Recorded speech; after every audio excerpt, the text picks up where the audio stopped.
Hello and welcome to another episode of Disney Movie Investigation. If this is your first time watching, welcome to the show. In each episode, we take a look at a movie that is featured on Disney+. On this episode, we're going back into the world of Marvel as we take a look at Spider-Man 2 starring Toby McGuire and Alfred Molina. And if you are enjoying these videos, I do ask that you please hit that subscribe button. That way you'll be notified with each new episode.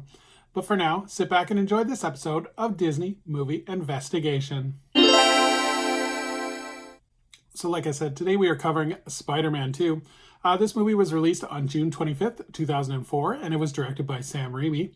The screenplay was by Alvin Sargent, and the production companies were Columbia Pictures, Marvel Enterprises, and Lauren Zinskin Productions. And it was distributed by Sony Pictures.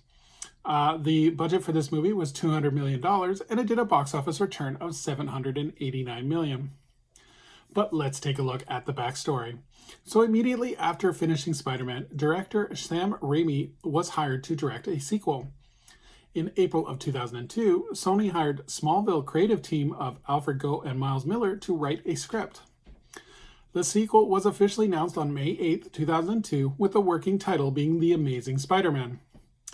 David Cope was added to the screenwriting team with the original idea to introduce Gwen Stacy with a storyline of Harry Osborn leading to her death.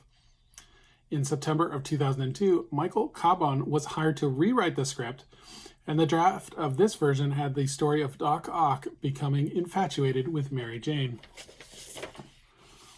Raimi would go through all the different versions of the scripts and along with screenwriter Alvin Sargent choose the elements that he liked, and the story behind it is that he took inspiration for the story from Superman 2. The film was shot in around Chicago, New York, and Los Angeles. And in terms of casting, Toby McGuire was set to return as Peter Parker, but when filming Seabiscuit in late 2002, McGuire had a pre-existing back injury that was continually bothering him. Raimi heard that if Toby McGuire would be injured, it could lead to paralyzation. Jake Gyllenhaal was cast to replace McGuire, but it was ultimately decided that McGuire would return. Actors that would be considered for Doc Octopus would be Ed Harris, Chris Cooper, and Christopher Walken. However, after Raimi saw Alfred Molina in Frida, Raimi decided to cast Molina as the main villain. In terms of the cast, so we have Tobey Maguire, as mentioned. He plays Peter Parker and Spider-Man. Alfred Molina plays Otto Octavius, aka Doc Ock. Kristen Dunst returns for her role as Mary Jane Watson. James Franco also returns for Harry Osborn. Rosemary Harris as Aunt May. Donna Murphy joins the cast as Rosie Octavius. And J.K. Simmons as J. Jonah Jameson.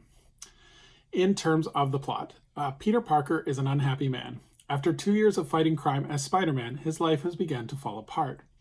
The girl he loves is engaged to someone else. His grades are slipping. He cannot keep any of his jobs. And on top of it, the newspaper, the Daily Bugle, is attacking him viciously, claiming that Spider-Man is a criminal. He reaches the breaking point and gives up a crime fighter's life once and for all. But after a failed fusion experiment, eccentric and obsessive scientist Dr. Otto Octavius is transformed into the supervillain Dr. Octopus. Doc Ock for short has 4 long tentacles and extra hands, and Peter guesses it might be time for Spider-Man to return, but would he act upon it? So this film had an extensive marketing campaign. The first trailer was released in December of 2003 and being attached to The Lord of the Rings, The Return of the King. There were several promotional tie-ins, and this included Burger King, Dr. Pepper, Kraft Foods, Major League Baseball, Kellogg's, and Embassy Suite Hotels. In a merchandising tie-in, in March 2004, a video game was released for the Game Boy Advance, GameCube, Microsoft Windows, PlayStation 2, and the Xbox. The film would receive high praise, and it would go on to win the Academy Award for Best Visual Effects. And shortly before the film was released, it was also announced that Spider-Man 3 was already in development. Alfred Molina would return to reprise his role as Doc Ock in Spider-Man No Way Home. So, would I recommend this movie? I definitely recommend this movie as I think it is the best of the Tobey Maguire Spider-Man movies. I like how the movie is a slow build with many different storylines and then all coming together to tie into one main story. I really like the storyline with the internal struggle with Peter Parker about wanting to be Spider-Man and if it is the right thing to do. I think the performance from Alfred Molina is also great, and it creates a sympathetic villain. It's not a black and white villain. There is many different sides to his character, which is really great.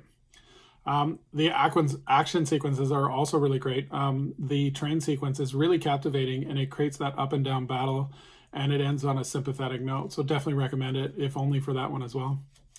The only negative I can think are the sequences with Harry Osborn, as they're a little off-putting, as they just tend to be holding back to what they're going for, and a lot of it is set up for Spider-Man 3. But overall, it's that was a negative, small negative criticism, but overall, definitely recommend this movie. So thank you so much for joining us here on Disney Movie Investigation. I would love anyone to please leave a comment below on what they think of Spider-Man 2, what their favorite moment was, and what their kind of mini review is. As we look forward to our next episode, though, we are going into the world of animation as we take a look at the Black Cauldron. We will also have a bonus story for this episode as we take a look at the Cinderella Castle mystery tour that took place in Tokyo Disneyland. So until next time, I hope you have a magical day, and we will see you real soon.